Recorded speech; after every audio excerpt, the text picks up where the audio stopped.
Japan versus Brazil, which I predicted for the last. জাপানের কাছে 3 গোলে হারবে ব্রাজিল, এমন বিস্ফোরক মন্তব্য করেছেন জার্মান অর্থনীতিবিদ জোয়াকিম ক্লেমেন্ট। তিনি মূলত ফুটবলে পরিচিতি পেয়েছেন এক গণক হিসেবে, যেখানে আগের বিশ্বকাপগুলোতে সঠিক প্রেডিকশন করে আলোচনায় ছিলেন ক্লেমেন্ট। 2014 সালে প্রেডিকশন করেন জার্মানি জিতবে।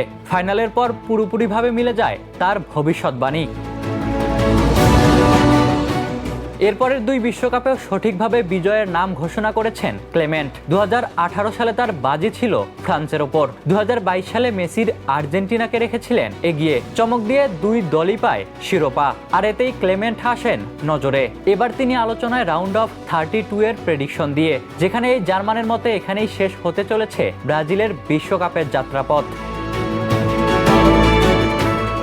এবার তার নতুন অনুমান অনুযায়ী নকআউট পর্বে জাপানের বিপক্ষে ব্রাজিল 3-2 ব্যবধানে হেরে বিদায় নেবে।